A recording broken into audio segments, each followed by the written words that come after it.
Alright, what is up YouTube? This is JR Juggernaut1. Now, I want to briefly talk about YCS Long Beach now that it's officially ended. Just kind of talking about the event quickly and going over a few of the highlights of it. Now, first off, let's talk about the event itself. Largest event in TCG history and any trading card game event. 4,300 people. I'm still trying to figure out, though, why that was the case. I don't quite understand. This is something that Mega Capital G was asking in his vid when he was talking about this. I just don't know. I want to know, though. I want to know why this deck ended up... sorry, not this deck, but this event ended up being as big as it was. I can't think of a good reason. I just can't. We all knew this was going to be a popular event because it was the 100th YCS. But it doesn't seem like that info alone would bring in as many players as it did. And sure, you could argue that this game has brought in a lot more people since the 75th YCS, when which was the second largest event for the second largest YCS. But even so, the fact that we were never getting this many anywhere near that numbers like after that in other locations, it does make you raise a few eyebrows. So I don't know what to tell you. Either way, I was very satisfied with kind of how this event turned out, mainly in the fact that I liked that there was a fairly diverse top 64. I think people are going to complain though by some of the decks that made it as far as they did, which bugs me. Again, I can understand if you are annoyed because a rogue deck tops, you're not prepared to side against it, and it wins simply for the fact that it has good cards, and they just beat you because you don't know what you're doing. People have a problem with that. Really, it's your job to be informed, and if you lose to a certain deck because of you're not prepared to face it, that's your problem. It just happens. That doesn't mean the format's fucked up. That means that things just didn't go your way. Deal with it. That being said, though, I was very interested in keeping up with the highlights. Now, in terms of now, the one thing that definitely stood out was the fact that because of the large group of people, Konami decided to make the top cut top 64 as opposed to top 32, which made perfect sense under the circumstances. I didn't get a chance to look at the full standings, so I'm not sure if there were any X3s that made it, but my impression was that you had to be X2 or better in order to make it. But that makes me... I want to know, were there any players that made it who were X2-1? I don't know. It's just the kind of thing that you want. It helps to know. There were a pretty fair amount of well-known players that topped. The one thing about the coverage though that bothered me, and this is the same problem I have with Nationals, they didn't show the pairings until top 16. I don't understand this tactic by Konami, and I really want to understand it because there's no reason why they should just be starting this kind of coverage at the top 16. It's very annoying. We want to have a better idea of who topped. It's just, and what decks were being played. It doesn't kill anyone to tell us. Please keep that in mind. That being said, though, the top 16 was fairly diverse, if I remember this correctly. I remember writing this down. Yeah, the top 16 was made up of... Damn it, what was it? Oh yeah, 2 Skill Drain Heroes, 3 Wind-Ups, 6 Dino Rabbit, 1 Piper Chaos, 1 Dark World, 1 Chain Burn, and 1 Insectors. That's all we really know about the top cut. I know there were like other players who topped with other decks, insert players here based on the coverage, but again, if the coverage had been better, we could have found this out. We could have found out more about this. So, yeah. There you go. Now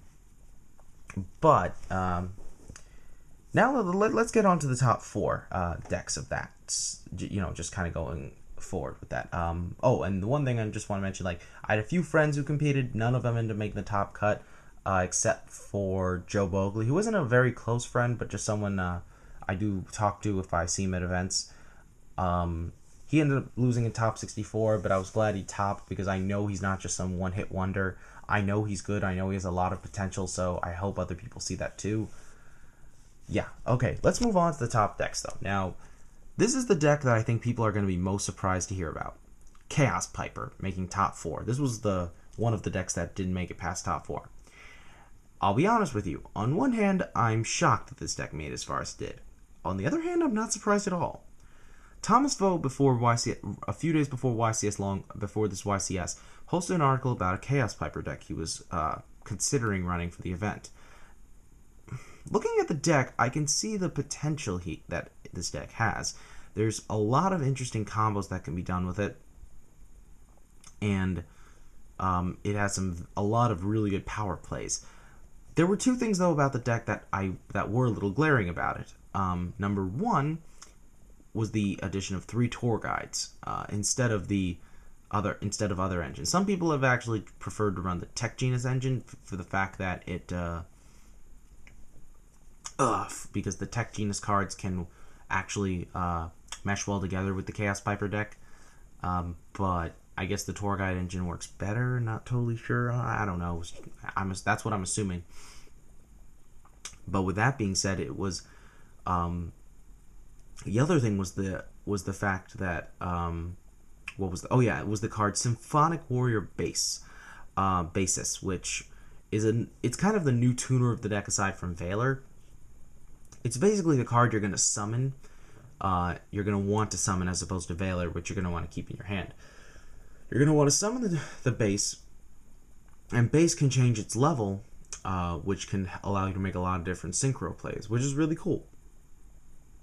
Now, that being said, my major problem with this deck, and the reason I never would have considered running this for the event, is regardless of how much power cards a deck has, you're ultimately still gonna have a deck that's easier to lock down, and ultimately doesn't have any way of really stopping your opponent's plays. You might have a lot of ways of you might have a lot of different situations you can get out of thanks to the cards you run, but it still seems like it's not necessarily worth it because, without any back row, there's not much you can do. If your opponent tries to OTK you, or if your opponent just tries to overcome your field presence. It's just that sort of thing. Regardless, I'm not going to bash the player who played this deck and made it. They probably did something right, and that's pretty much it. The other deck that lost the top 4 was Skill Drain Hero Beat, though. Now, I know what a lot of people are thinking, or some people might be thinking while they watch this. Why would you switch from Skill Drain Hero Beat to Masked Heroes if you now seeing how the deck has done? Honestly, when I thought about this, there were some issues I had with Skill Drain Hero Beat, mainly in the lack of speed. I'm honestly, though, starting to rethink that original position, and I might start testing this deck out again, especially because it really is my type of deck, and I wouldn't mind trying to retest. Maybe Joe Giorlando, who was playing the deck, maybe he had the right idea with it. I'm not sure. Could be there was a build of this deck posted on the Ultra Reality Games website, which and he's a member of that team, so it's possible he got this build from them. I'm not sure, but if that's the case, it was a very solid looking build, so it's possible that's why he did as well as he did. Either way, I'm a big fan of Joe Giorlando. He's one of those players where I feel like is just very underrated. I honestly would compare him in very much sense to Robert Boyajian. Both of these guys were players that just were able to top multiple events, but they never made it that far overall in any of those events. Robert Boyajian was a very good example as well. He ended up topping 3 events, and in all of those events, he either made it to the top 32 or top 16. It wasn't until he went to Gen Con of 2011 that he actually made it past top 16 and ultimately won the event.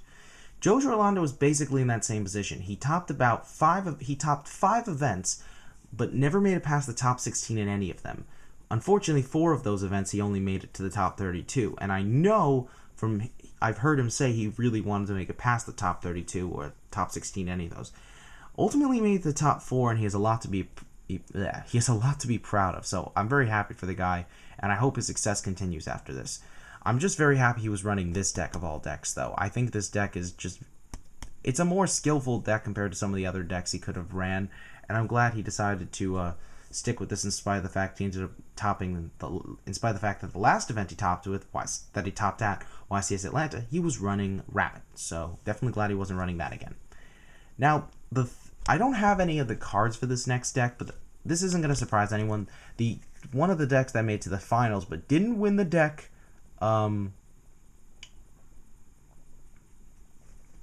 But, you know, not a surprise. Rabbit. Now, one thing I do want to mention before anybody starts raging is one thing I was happy about, and a lot of people aren't going to notice this, but who was piloting this deck? His name is Simon, I think, he, something like that. I don't know how to pronounce his last name. It's just H-E. Simon is a well-known player in Europe because he's topped a lot of European premier events. Not really associated with Konami, though. I read one of his articles on TCGplayer.com, and I honestly felt that he had he knew a lot about the game, and he really knew what he was talking about. The way he wrote his article, he just seems like he has a lot of knowledge and a lot of potential in this game. So when I heard he was actually coming to Long Beach, I thought, this guy seems like he actually has a chance. He ended up top 8ing with Dino Rabbit at YCS Leipzig. I can't pronounce cities for the life of me. So I was like, you know, this guy definitely has a shot. The fact that he made the finals was pretty shocking. The fact that he topped didn't surprise me at all. But regardless, he ended up being the Dino Rabbit player to finish the best in the tournament.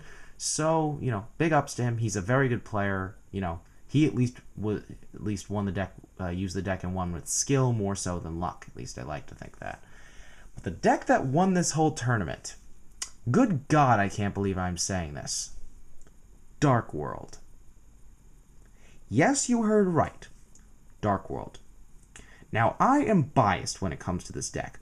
I know that this deck is good. I know for a fact that it was a playable deck.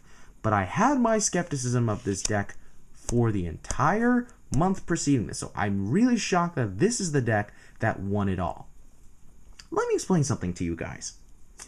My big problem with Dark World as a deck is ultimately the fact that if you don't draw any of your draw engines, you lose.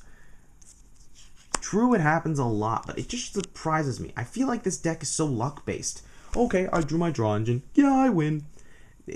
It's just frustrating for that reason. I really don't see this as a...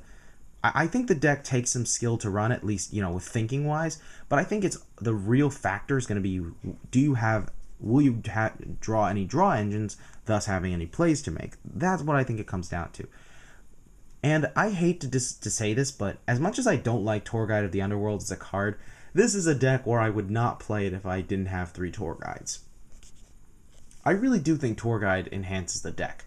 I do think it makes a skill drain a less playable main deck option, but I still think this deck is I still think Tour Guide should be played over alternative cards. Just gives the deck more plays, and it just means it doesn't have to function so much on its draw engines. Plus, you have more targets aside from Sanguine to take.